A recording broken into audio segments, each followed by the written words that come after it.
There's a sound that needs no explanation. You didn't need to see it coming. Its sound warned you beforehand. That rear engine, that characteristic clatter that couldn't be mistaken for any other. It would arrive from around the corner and you already knew. It was the VW bus. In Mexico, they called it a Kombi. In Germany, a Bulli. In the United Kingdom, a camper. In the United States, simply the bus. A single vehicle with dozens of names, one for each country that adopted it as its own. For more than 6 decades, it was everywhere. At the music festivals of the 1960s, loaded with hippies on their way to Woodstock. On the streets of Sao Paulo, as an ambulance, a school bus, or even a delivery van. In the neighborhoods of Mexico City, serving as public transportation when no other vehicle could reach them. It became the vehicle with the longest continuous production run in automotive history.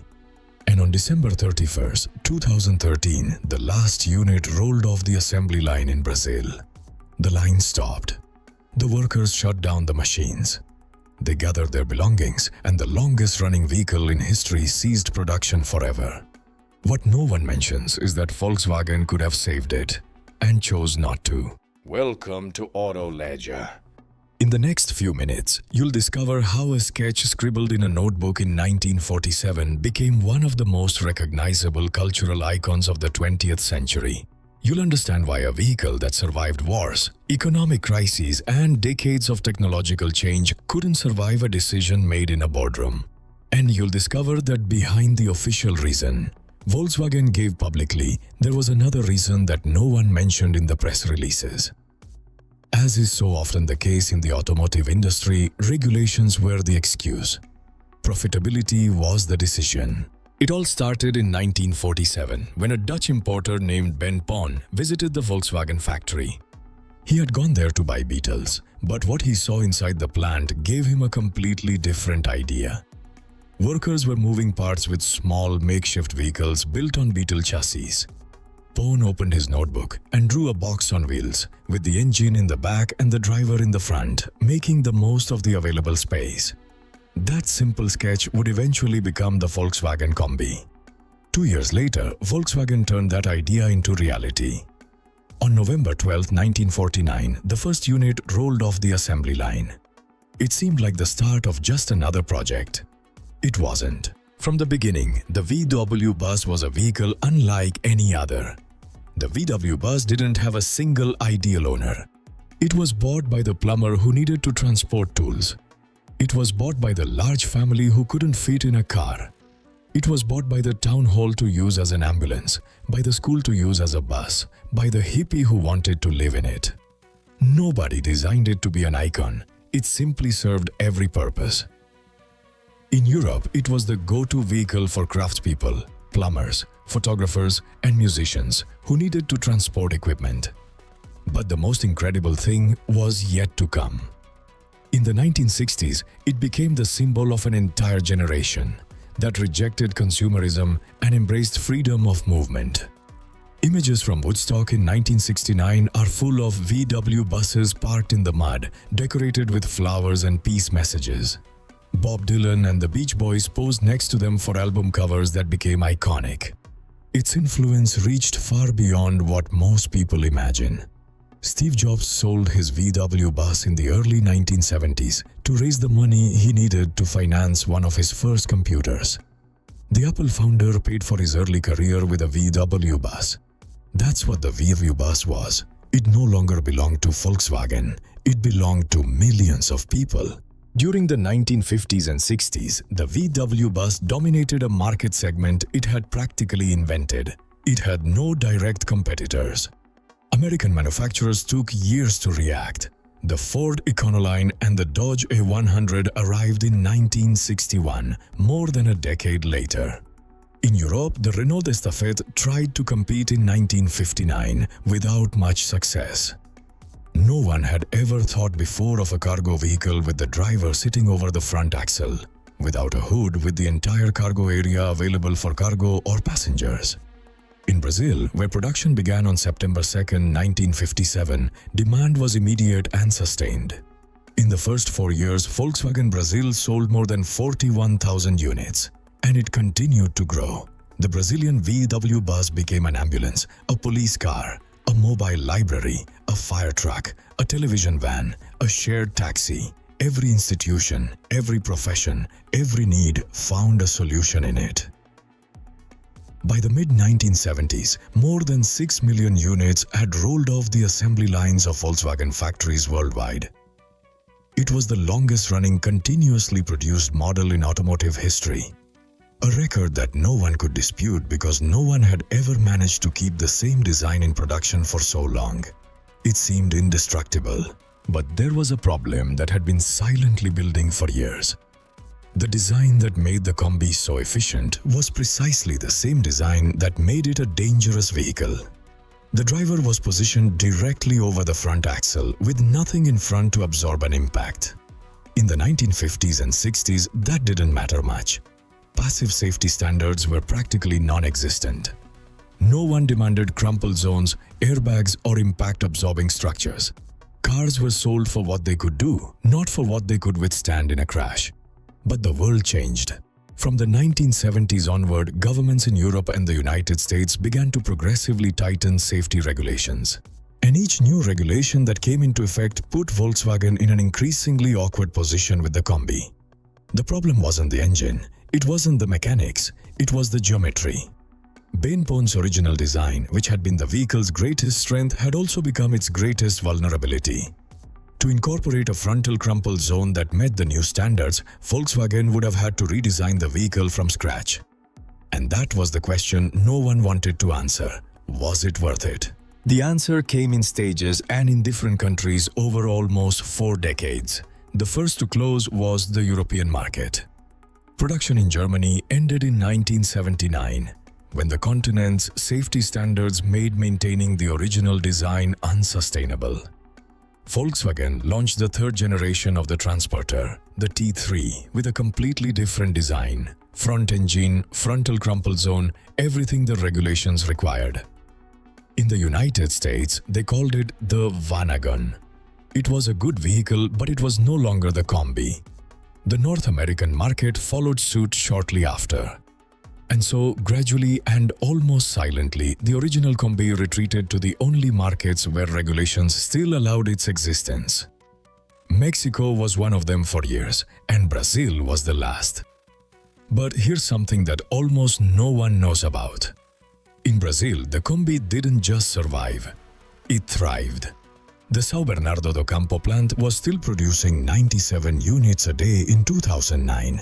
Brazilians called it the Kombi, retaining its original German name, and it had become central to the country's daily life. The child going to school, the delivery driver leaving before dawn, the family business that couldn't afford a truck. Every morning, millions of Brazilians arrived where they needed to go in a Kombi.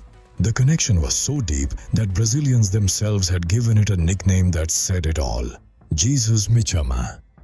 Jesus is calling me, a humorous way of acknowledging that the vehicle wasn't exactly the safest in the world, but also a way of saying they loved it nonetheless. And then, in the early 2000s, the Brazilian government announced it would tighten its safety regulations. From 2014 onward, all new vehicles sold in Brazil would have to include driver and passenger airbags and ABS brakes. For the Kombi, that was a death sentence.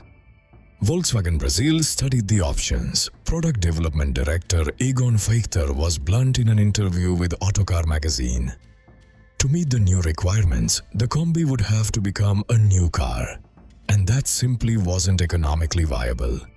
The most surprising part comes next. When the end of production was announced, Brazil's Minister of Economy, Guido Mantega, personally tried to negotiate an exception with the regulatory authorities.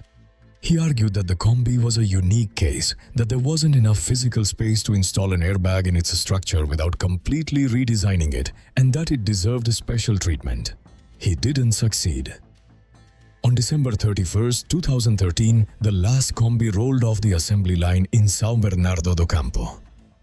Brazil had produced more than 1.56 million units over 56 uninterrupted years of manufacturing. It was the longest-running continuously produced model in automotive history, and it ended on a Tuesday afternoon without any great ceremony. There's one detail that sums up what this vehicle meant better than any number. When Volkswagen Brazil announced the special farewell edition, the last edition, they planned an initial run of 600 units. They thought that would be enough to satisfy the demand from collectors and those feeling nostalgic. They were completely wrong. Orders came in so quickly that Volkswagen had to double production to 1,200 units. The price was 85,000 Brazilian reais, the equivalent of about 28,000 euros for a vehicle with 1950s technology, a 4-speed transmission and a toolbox as standard equipment. They all sold out. The first of the 1,200 units was sent directly to Volkswagen's Autostadt in Wolfsburg, Germany, the brand's official museum. The country that had invented the vehicle was receiving it back as a museum piece, sent from the last country in the world that still manufactured it. Now comes the part Volkswagen never explained in its press releases. The official reason for the end of the Kombi was Brazilian safety regulations. And it's true, without airbags or ABS, the vehicle could no longer be legally sold in Brazil after 2014. But the question no one asked aloud was this: could Volkswagen have saved it if it had wanted to? The honest answer is yes, with conditions, but yes. Technically, redesigning the front structure to incorporate a crumple zone was possible. Other manufacturers had done it with vehicles of similarly complex geometry. The problem wasn't engineering, it was profitability. The Brazilian Kombi was sold at a relatively low price in a market segment with tight margins. Redesigning its structure would have required new molds, new production lines, and new homologation tests. An investment that would have taken decades to recoup in a vehicle whose sales were declining as modern competitors gained ground. Volkswagen in 2013 was a very different company than it had been in 1950. It had the Golf, the Passat, the Tiguan, the Touareg. It had brands like Audi, Porsche, Lamborghini and Bentley under its umbrella. It was the second largest car manufacturer in the world. And the Kombi, with its 1950s technology and narrow profit margins, didn't fit into any strategic plan of a company aiming for the top of the market. Regulations were the official reason. Profitability was the real decision. As is almost always the case in the automotive industry, both were true, but not to the same degree, and the clues had been there all along. While Volkswagen launched generation after generation of the modern transporter with more technology, more equipment and higher prices, the Kombi continued to be manufactured in Brazil using the same molds from the 1950s. No investment, no updates. As if the brand was simply waiting for the right moment to close the door. The last edition arrived with details that seemed deliberately designed to evoke nostalgia. Blue and white vinyl upholstery matching the two-tone exterior paint. Curtains with branded snaps like those on models from the 60s and 70s. A numbered plaque on the dashboard, a certificate of authenticity signed by Volkswagen Brazil. And an audio system with a USB input, the only nod to contemporary technology in a vehicle that in every other respect belonged to another era. The 1,200 units were sold before the end of the year. On December 31, 2013, the production line stopped. The workers at the São Bernardo do Campo plant signed the body of the last example, just as the workers in Puebla had signed the last Beetle a decade earlier. Small rituals to say goodbye to something they knew wouldn't return. And in a way, they were right. The modern Volkswagen Transporter, the T6, the T7 is a completely different vehicle. Professional, efficient, loaded with technology. But it's not the Kombi anymore. It doesn't have that look. It doesn't have that sound. It doesn't have that presence that needed no introduction. In 2017, 4 years after the original VW bus's demise, Volkswagen announced it was developing an electric successor based on its new MEB platform. They called it the ID. Buzz. It was launched in 2022. The design deliberately revived the rounded silhouette, the two-tone bodywork and the flat front end. It was a calculated tribute to what they had let die. Today, original examples in good condition have become collector's items with ever-increasing values. A VW bus from the 1960s in original condition can fetch prices at auction that would have seemed absurd 20 years ago. Owners' clubs organize gatherings all over the world. Restorations cost more than the vehicle's original value. The market made Volkswagen pay exactly for what the company miscalculated. The emotional value of an icon isn't amortized on a spreadsheet. It accumulates over decades, and when it disappears, it doesn't disappear completely. It becomes more expensive, rarer, and more desirable than before. There's something in this story that speaks volumes about how the automotive industry works. Volkswagen stopped making the VW bus because the numbers didn't add up, because modernizing it cost more than it was profitable, because there were newer models with higher margins and younger customers waiting in other market segments. And 20 years later, Volkswagen spent a fortune designing the ID Buzz, an electric vehicle whose only real selling point is resembling what they let die. That's not nostalgia, it's a price. The sketch Ben Pon scribbled in a notebook in 1947 spawned more than 6 million vehicles, decades of history, and an emotional connection with millions of people on every continent. These kinds of things aren't manufactured, they're earned. And once you have them, they don't disappear even if the assembly line shuts down. If you found this interesting, I've included another video on screen that I'm sure will surprise you.